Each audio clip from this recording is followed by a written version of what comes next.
Buenas tardes, ¿cómo están? Bien, bien. ¿Han pasado bien? Bien, gracias a Dios. Amén, amén. Ok, bienvenidos a Calvario. Nos alegra que están acá con nosotros en persona o en línea. En Calvario enseñamos la Biblia versículo por versículo para equiparlos como discípulos de Jesucristo para que impartes al mundo alrededor de ustedes. Si no conoces a Jesús, entonces nuestra oración es que a través de la enseñanza de la palabra Jesús se le revele para que puedas creer en Él, tener vida eterna con Dios el Padre y te llenes del Espíritu Santo para crecer en tu fe. Nuestra promesa de hoy viene del Salmo 9:18 que dice: porque no para siempre será olvidado el menesteroso, ni la esperanza de los pobres perece perpetuamente. Los principales del rey se revelan en el Sermón del Monte, una imagen de la verdadera justicia por un Dios justo. Él es el juez que administra la justicia y trae salvación a los necesitados y pobres en espíritu. No te olvidará. Busca primero el reino de Dios y su justicia. Oremos. Padre, te damos muchas gracias, Señor, mientras que entramos al capítulo 5 de Mateo para estudiar el sermón en la montaña, Señor. Venimos antes de ti, Señor. Queremos recibir de tu palabra. Cuando miramos alrededor de la injusticia que hay en el mundo, Señor, sabemos que solamente hay un justo y su nombre es Jesucristo. Y a ti, Señor, a donde clamamos, Señor. Venimos antes de ti y pedimos de que tu Espíritu llene este edificio, Señor, llene nuestras vidas, Señor. Que tu Espíritu esté acá en nuestra presencia. Llénanos con tu Espíritu, que no sea yo el que esté hablando, Señor, que seas tú, Señor. Damos la gloria a ti, Señor. Ábrenos corazón, porque estas enseñanzas que vamos a aprender no son para cualquiera, son para la persona que dice que es cristiana. Y entonces, Padre, venimos antes de ti, Señor. Ayúdanos a recibir tu palabra. Que hoy sea, si hay alguien que no conoce, que hoy sea el día de salvación, que no tarda. Tenemos toda la gloria, Señor. Amén y amén. Ok. A ver que continuamos nuestro estudio en el Evangelio de Mateo, llegamos al sermón más citado y incomprendido de la historia del mundo.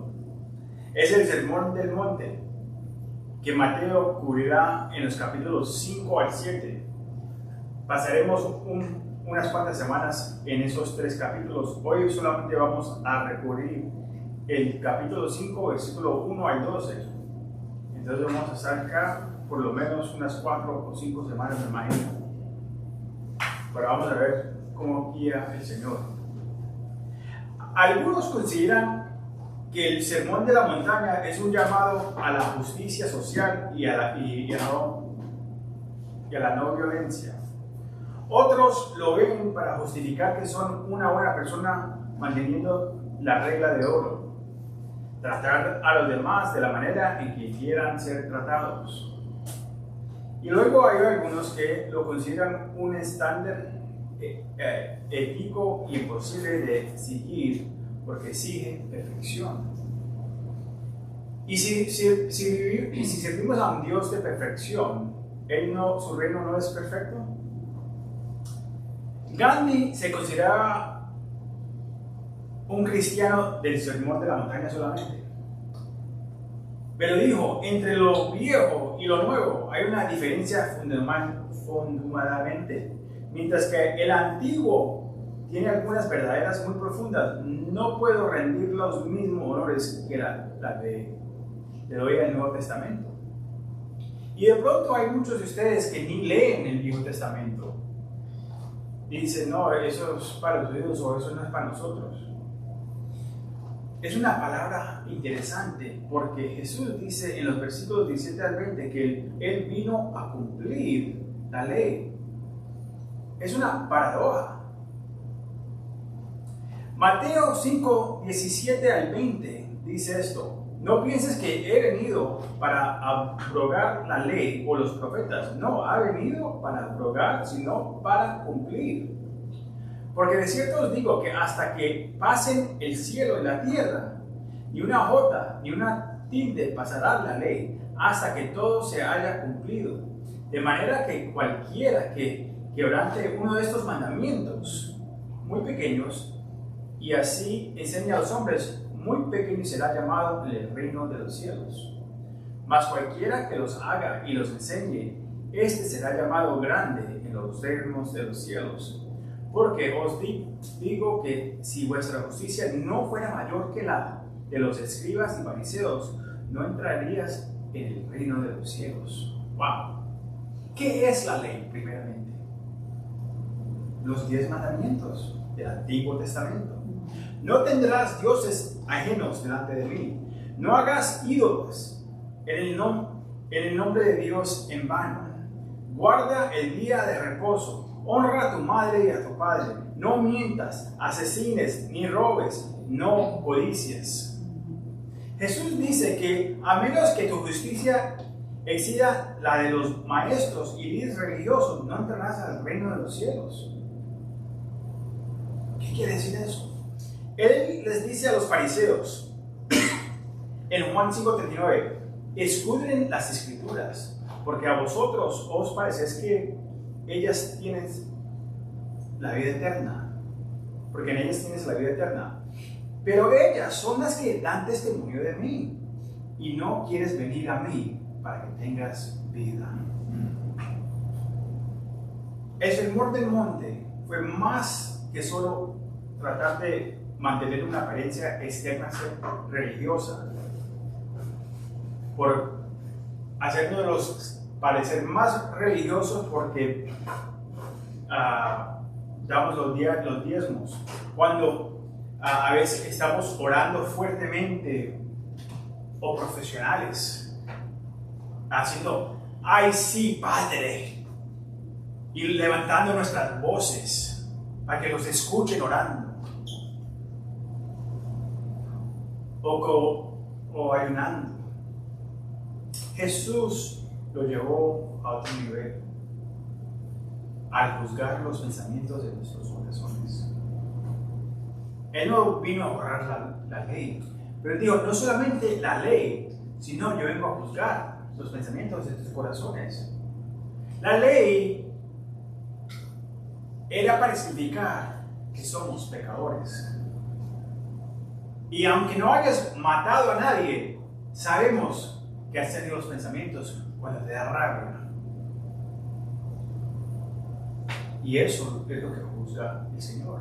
No solamente lo que hacemos y los que no los ven porque no los vieron. Él ve todo, aún los pensamientos de uno.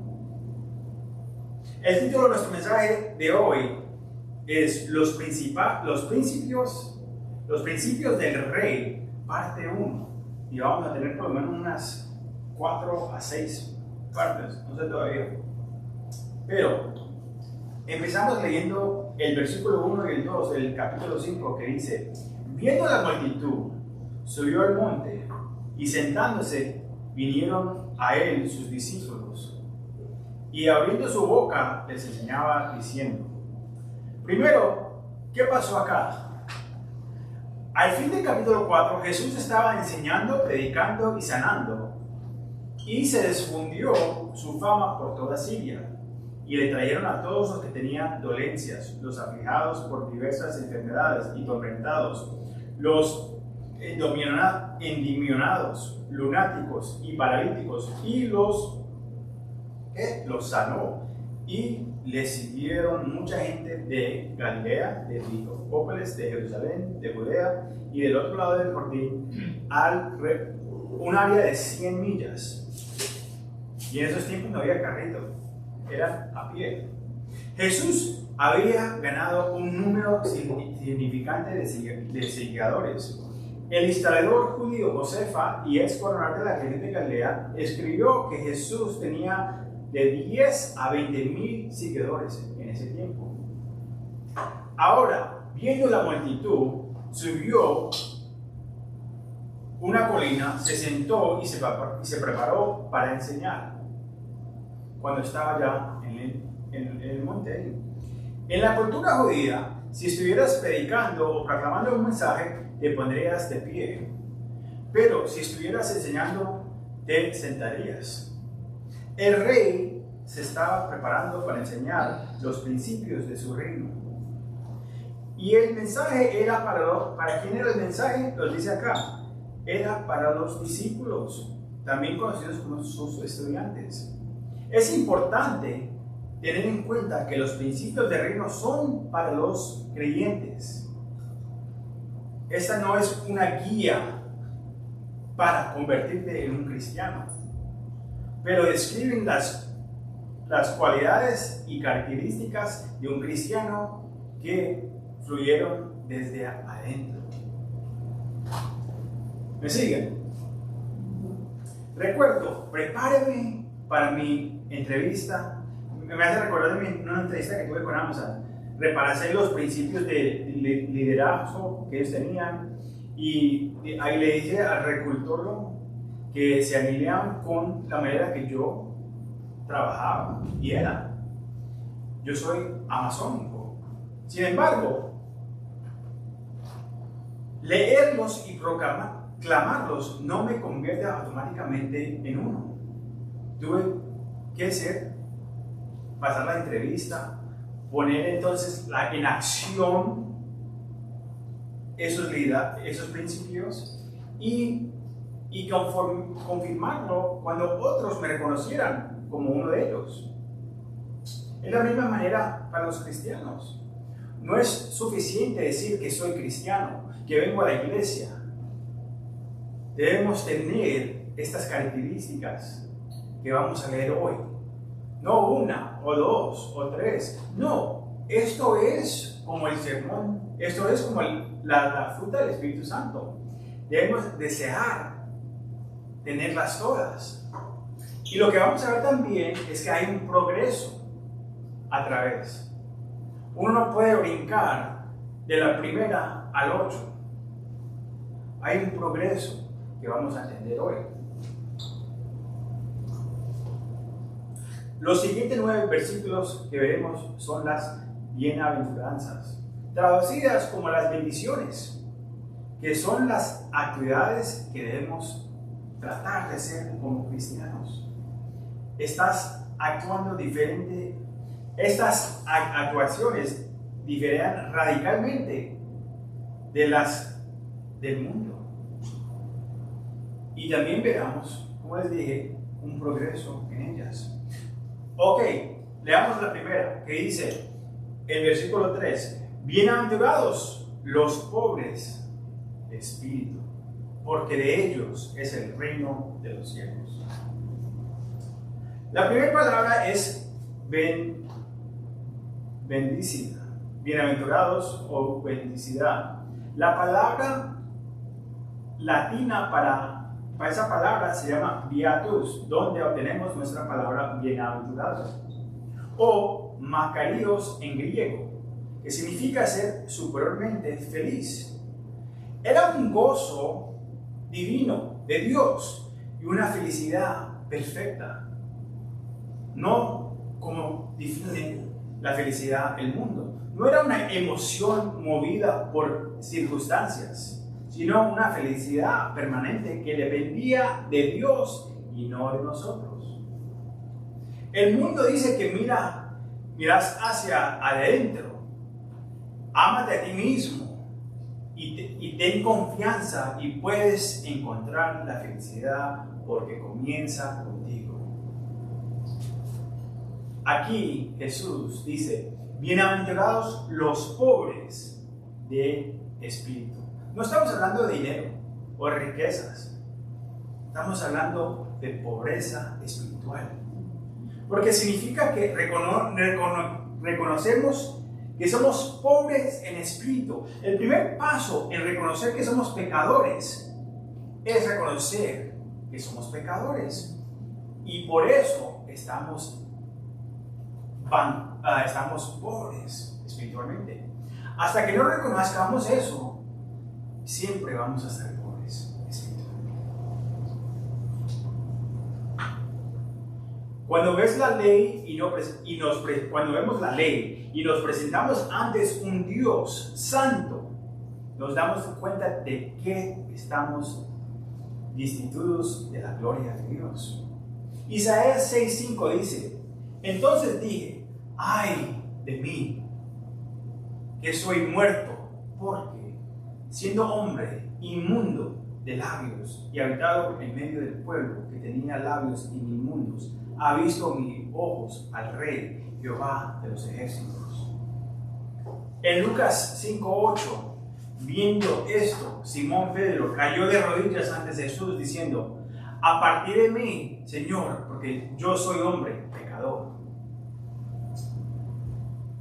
Pablo dice en Romanos 74: miserable de mí, ¿quién me librará de este cuerpo de muerte? Cuando has tenido un encuentro con Jesús, te das cuenta de que eres un pecador indigno del cielo. Pero debido a su gracia fuiste elegido, incluso cuando eras su enemigo. Y te preguntas, ¿cómo podría ser eso? No soy más que un hombre miserable, merecedor de la ira de Dios, pero tú, Señor, me rescataste. Cuando reconoces que estás espiritualmente en bancarrota, entonces la recompensa es el reino de los cielos. Y usted ha reconocido que eres pecador, que estás quebrantado, bancarrotado y pobre en espíritu. Ese es el primer paso. Cuando reconoces eso, entonces los movemos al próximo, que dice: bienaventurados los que lloran, porque ellos recibirán consolación. Una vez que nos damos cuenta que somos pecadores, entonces nos dice: felices, porque esa palabra bienaventurados es la misma palabra para feliz. Felices aquellos que son infelices. ¿Me escucharon? Felices aquellos que son infelices, que tienen un profundo dolor y luto, como si alguien hubiera muerto. Esa no es solamente, ok, soy pecador, no. Los pesa saber que nuestro pecado los separa de Dios. 2 Corintios 7:10 dice: porque la tristeza que es según Dios produce arrepentimiento para salvación, de que no hay que arrepentirse, pero la tristeza del mundo produce muerte. ¿A dónde estás en ese camino? Cuando reconozcamos que somos pecadores, el siguiente paso es llorar por nuestro pecado, que estaba pronunciado la muerte, pero que ahora nos ha llevado a su gracia. Debemos llorar cuando pecamos como cristianos, porque nos alejamos de Dios. Si dices que eres salvo, pero por gracia, y sigues en tu pecado, debes compararte a ti mismo y ver si estás en la fe. Porque, ¿cómo puedo decir que soy cristiano y seguir en esa misma manera de vivir, como vivía en el mundo? Todavía emborrachándome. La palabra de Dios dice que no es que uno no pueda tomar, depende de la posición que está. Pero siguiendo emborrachándome, siguiendo viendo pornografía, siguiendo siendo mujeriego,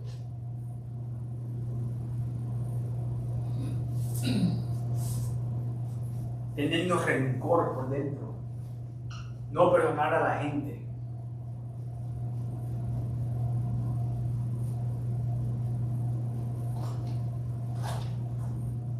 No dejes que tu orgullo te ciegue de ver y llorar por tu pecado.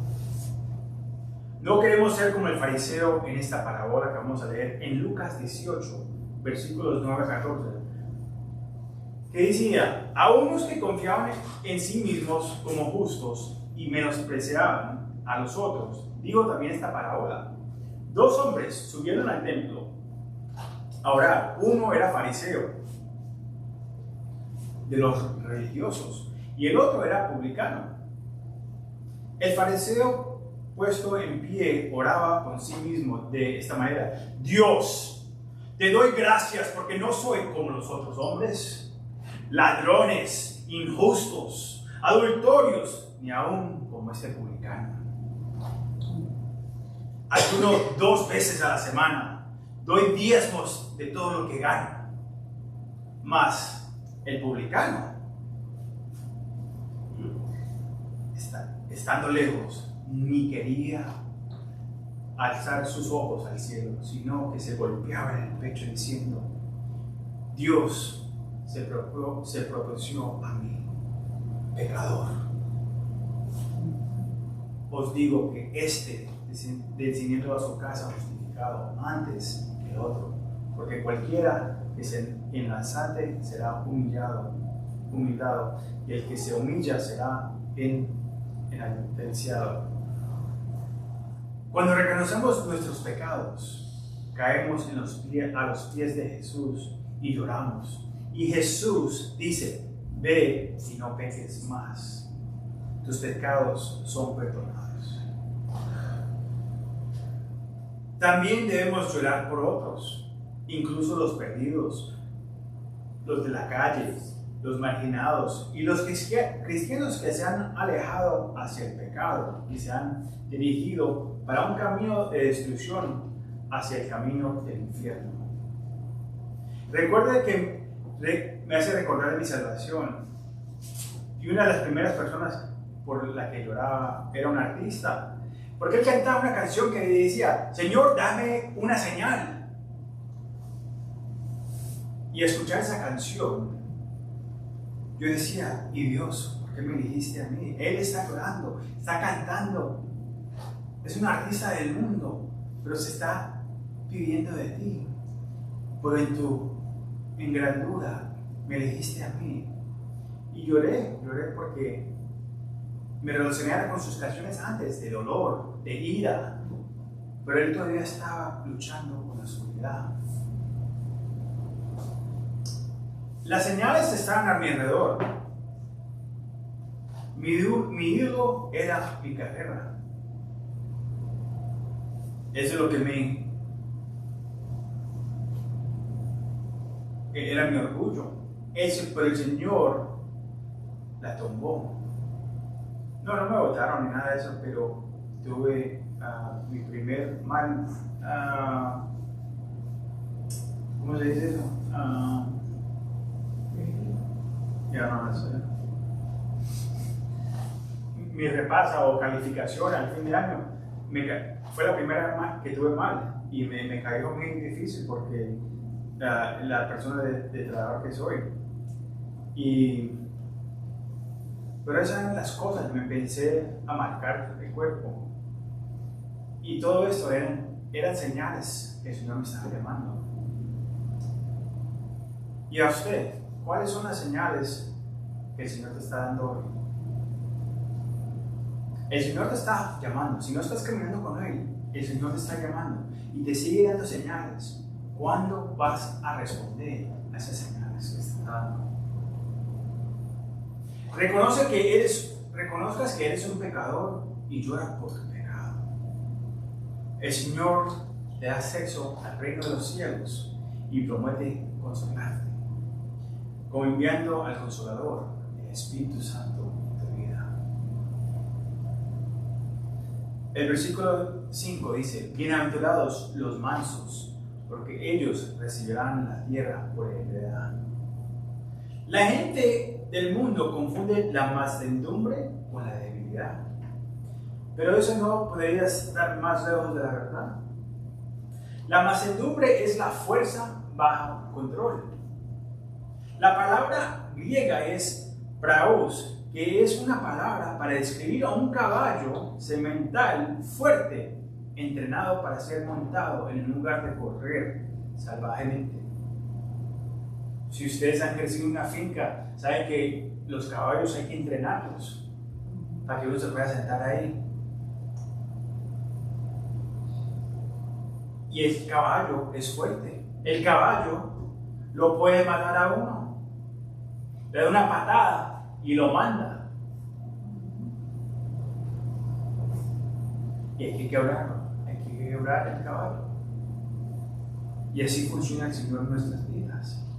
Hay varios ejemplos en la Biblia de hombres mansos. Y junto a Jesús, mi favorito es Moisés. Números 12:3 lo declaró como el hombre más manso sobre la faz de la tierra. Pero no siempre así. Me encanta esta historia porque Moisés fue llamado por Dios para libertar a su pueblo de esclavitud desde su nacimiento. Los dice que la vida empieza en el vientre. Dios ya ha llamado y elegido y tiene propósitos para esos niños. ¿Y cómo es que un mundo practica las mismas cosas que practicaban en Egipto?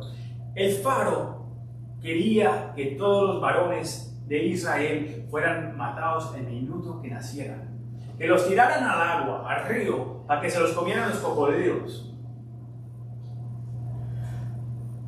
Pero Dios llamó a Moisés para librarlo y lo protegió.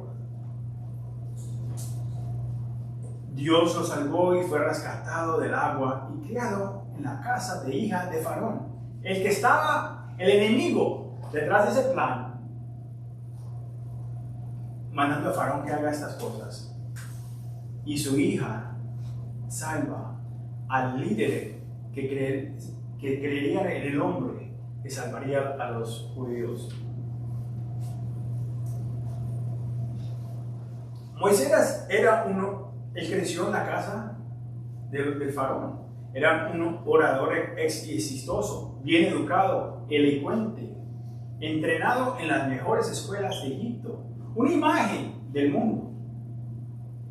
Cuando visitó al pueblo de Israel, tomó el asunto en sus propias manos cuando vio a un Egipto azotar a uno de los israelitas y lo mató al guardia. Moisés mató al guardia. Israel lo rechazó como rechazaron a Jesús una vez. Y en Egipto lo querían matar. Por lo que huyó al desierto 40 años. ¿Por qué 40 años? Era un tiempo de juzgamiento, era un tiempo de entrenamiento. El Señor rompería su orgullo y lo entrenaría para ser el hombre manso que Dios podría usar para liberar a su pueblo. Fue humillado, pero fuerte en el Señor. Luego tenemos a Jesús. Hollywood, las películas, lo retratan como un hippie débil y flaco, pero es un carpintero que sacó a Pedro, un pescador fuerte, con una mano del agua. Un tipo grande era Pedro y Jesús demostró su fuerza. Él era un carpintero, trabajaba con sus manos. No solamente era fuerte como hombre, pero Él es el creador del cielo y la tierra, que podría haber eliminado al enemigo en el desierto hace 2 semanas atrás cuando lo estaba tentando. O Él podría haber llamado a una legión de ángeles cuando fue golpeado, azotado y colgado en una cruz.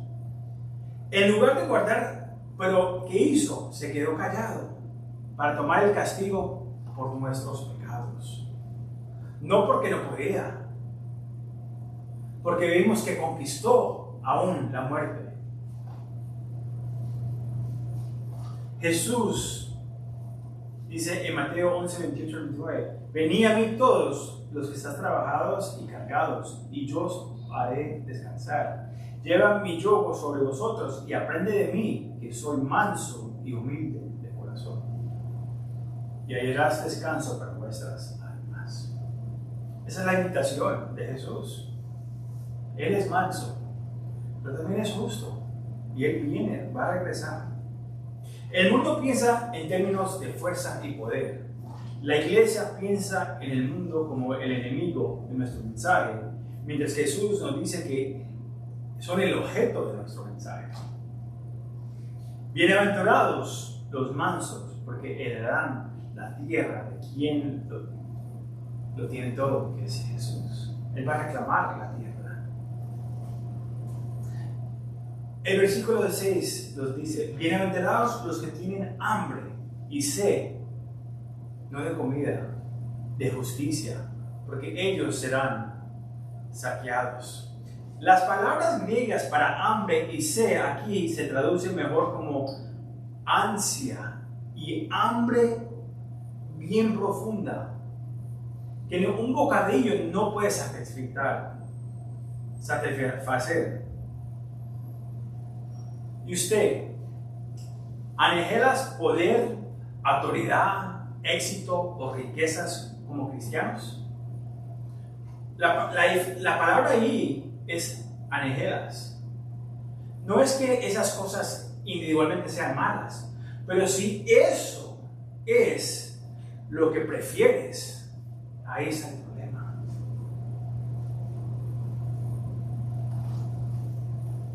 Si estás ahí y viene primero tu trabajo, primero viene el éxito, primero viene el dinero, triunfar en las cosas del mundo, entonces vaciarte de las cosas de este mundo y enfócate en Dios.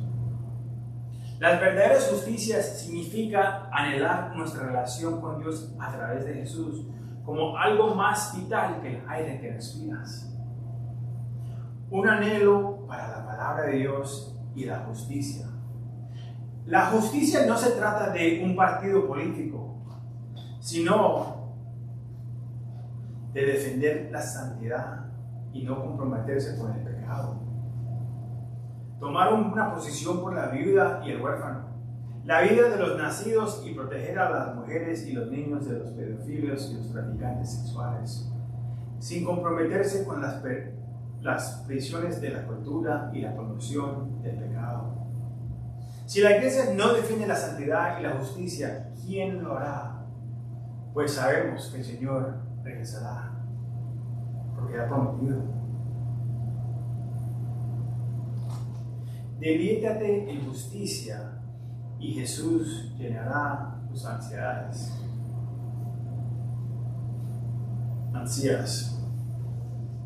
El versículo 7 dice: bienaventurados los misericordios, porque ellos obtendrán ¿qué? Misericordia. Cuando más se deleita en la justicia, más misericordia serás. Misericordia significa no tener la justicia que merecemos. Es la compasión activa ejercida por personas que han experimentado la misericordia y la compasión del Señor. Efesios 2, versículos 4 y 7 dice: pero Dios, que es rico en misericordia, por su gran amor con que nos amó, aun cuando estábamos muertos en transgresiones, nos dio vida juntamente con Cristo. Por gracias has sido salvo. Y no nos levantó juntos y nos hizo sentarnos juntos en los lugares celestiales en Cristo Jesús, para que en los siglos vendrán las riquezas extraordinarias de su gracia, en su bondad para con nosotros en Cristo Jesús. La gracia es obtener algo que no merecemos. Es diferente a la misericordia. No solo hemos recibido la misericordia, no recibimos lo que merecíamos, pero hemos recibido la gracia, que es merecer algo que nos ha dado un regalo, obtener un regalo que no merecemos. Y fue de Dios. Hemos recibido su gracia. Eso no es algo natural. Nuestra carne lucha contra el espíritu. Nuestra carne ama la venganza. Si alguien te ha hecho algo mal, la carne dice, tengo que vengarme. Pero el que está en Cristo, perdona. Cuando estás muertos en tus sanguinarios, no hay espíritu para luchar contra la carne. Y la venganza se desarrolla. Por eso este mensaje es para todos los creyentes. ¿Cómo puede ser perdonado mucho y no mostrar misericordia y perdonar a los demás? El versículo 8 dice, bienaventurados los puros o impíos de corazón, porque ellos verán a Dios.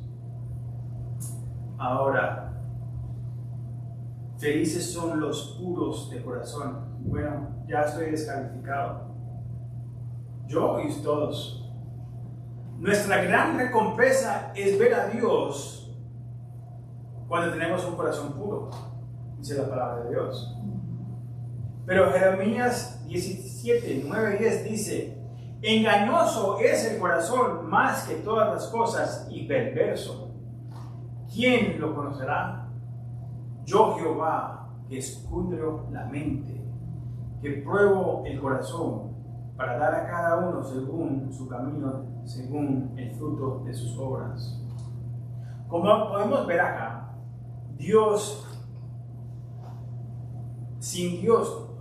como podemos ver a Dios sin un corazón puro, no podemos verlo. Pero Jesús hizo un camino. Jesús dejó su trono en el cielo y murió en la cruz por tus pecados y los míos. Luego resucitó y envió al Consolador para llenarlos con su Espíritu. Esta fue mi oración. En el 2006. Salmo 51:10. Cree en mí un corazón limpio, oh Dios, y renueva un espíritu firme dentro de mí. No que yo sabía esa escritura, pero esa fue mi canto, mi grito, mi oración al Señor. Creer en mí un corazón nuevo, limpio, Señor. Cuando nacemos de nuevo, se nos da un corazón nuevo. Su sangre nos lava limpios. Has nacido de nuevo. Es necesario para entrar al reino de los cielos. Santiago 4:8 dice, acércate a Dios y Él se acercará a ti. Limpiad vuestras manos, pecadores, y purifica vuestros corazones de doble ánimo. Si no necesitas a Jesús, si no conoces a Jesús, hoy es el día para reconocer que eres pobre en espíritu y tienes que llorar por tu pecado. Y puedes heredar su justicia porque Él es fiel para extender su misericordia y gracia. Amén.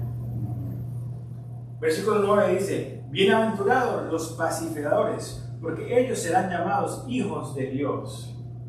El Mesías estaba en la escena, pero antes de su llegada, muchos falsos Mesías habían llegado. Y su objeto era reunir a un ejército para derrocar a los romanos. Entonces, lo último que sus seguidores querían escuchar era que felices son los pacificadores. Ellos dirían, no vinimos aquí para traer paz, vinimos listos para luchar y ir a la guerra. Y tú eres nuestro comandante, nuestro líder. Dinos qué hacer. Sin embargo, los principios del rey son diferentes. Cuando nacimos de nuevo, nos convertimos en una nueva creación, dice la Biblia. Y estamos llamados a ser embajadores del Evangelio de la paz, que puede reconciliar a un pecador con el Dios de la creación. Segunda Corintios 5, 17 a 19 dice, de modo que si alguno está en Cristo, nueva criatura es. Las cosas viejas pasarán, he aquí todas son hechas nuevas. Y tú, esto proviene de Dios, quien nos reconcilió consigo mismo por Cristo y nos dio el ministerio de la reconciliación. ¿A quién? A todo que sea nueva criatura.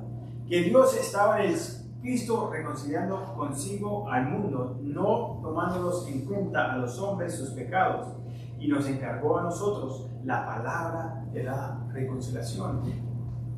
Todos tenemos este ministerio, porque reconocemos que primero fue Jesús que nos reconcilió a Él mismo. Y si tú conoces a Jesús, es una nueva criatura. Él los llama a reconciliar a un mundo perdido hacia Dios.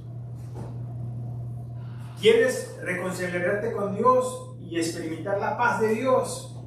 Arrepentirte y nacer de nuevo. Ese es el llamado. Hoy es el día. No sé qué estás esperando. Versículo 10 al 12, a terminar nuestro estudio esta tarde, dice: bienaventurados los que padecen persecución por causa de la justicia, porque de ellos es el reino de los cielos. Bienaventurados sos cuando por mi causa os vituperan y os persiguen y dignan toda clase de mal contra vosotros mintiendo.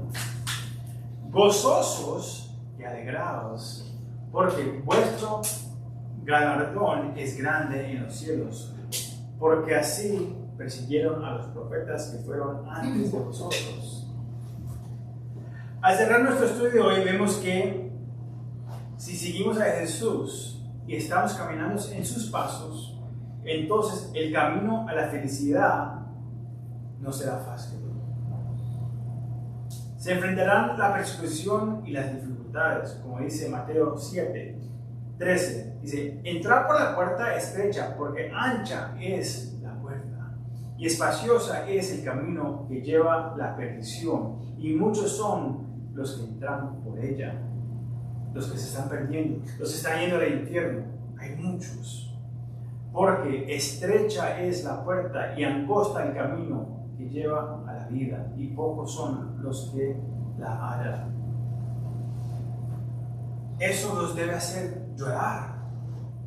Es triste que hay un mundo perdido y muchos de nosotros no estamos respondiendo al llamado del ministerio de reconciliación. Hay un mundo perdiéndose y hay que alcanzarlos. La clave de este versículo que vamos a leer es la 10. Que dice: cuando te persigan por causa de la justicia, no por nuestra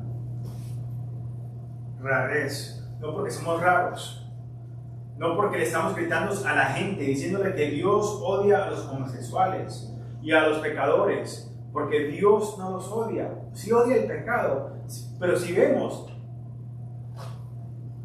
éramos su enemigo, pero Él vino a reconciliar a los pecadores consigo mismo, con Él mismo, y los llama a entrar a ese ministerio, porque nosotros tenemos que reconocer que cuando no estábamos en Cristo éramos enemigos de Dios, pero de todas maneras Él los llamó, aún cuando no hemos respondido al Señor. Hoy es el día de salvación.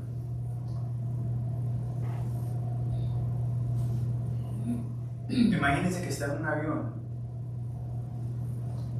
y arrancas mañana y el avión se cae y no has aceptado a Jesús.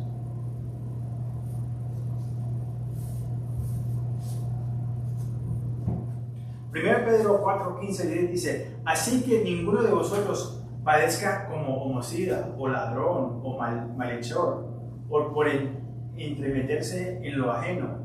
Pero si alguno padece como cristiano, no se avergüence, sino glorifica a Dios por ello. Nuestra sociedad no es amiga de Dios ni de su pueblo. La cultura no es la misma de la iglesia o del pueblo de Cristo. Entonces, ¿por qué es que la iglesia trata de imitar al mundo y ser agradada por el mundo? Quieren que el mundo quiera a la iglesia. Estamos llamados a ser personas peculiares y separadas. Estamos en el mundo, pero no somos del mundo. Necesitamos mostrarle al mundo que hay algo diferente en nosotros, que los separa del mundo. El mundo promueve el orgullo y el pecado. Nos llama intolerantes, de mente estrecha, intolerantes porque promovemos a Jesús crucificado y resucitado, el Rey que pagó el precio por el pecado del mundo. El mundo no quiere escuchar la palabra pecado. El Rey conquistó la muerte. Es el Rey que va a regresar. ¿Estás siendo perseguido? Es la primera pregunta. La segunda pregunta, ¿te están persiguiendo por el nombre de Jesús y su justicia? ¿O porque estás actuando raro? ¿O estás haciendo otras cosas que no son cristianas? Ahora, si no se están persiguiendo, entonces la pregunta es, ¿estás viviendo en la fe o por el mundo? Cuando eres perseguido por Él, hay una recompensa en el cielo. Y se nos anima a saltar de alegría cuando llega la persecución, porque también persiguieron a los profetas que vinieron antes que nosotros. A Juan el Bautista le cortaron la cabeza. A Jeremías lo cortaron en mitad. Si mataron a todos los profetas y mataron a nuestro maestro, la palabra de Dios es que el estudiante no es más grande que el maestro. Entonces viene la persecución. Prepárense. O sean como la mayoría de estos que se van a partir en un par de capítulos. La mayoría de la gente lo dejará porque decidirán, esto es muy difícil. Pero no es difícil para el cristiano, es difícil para el mundo que no conoce a Jesucristo.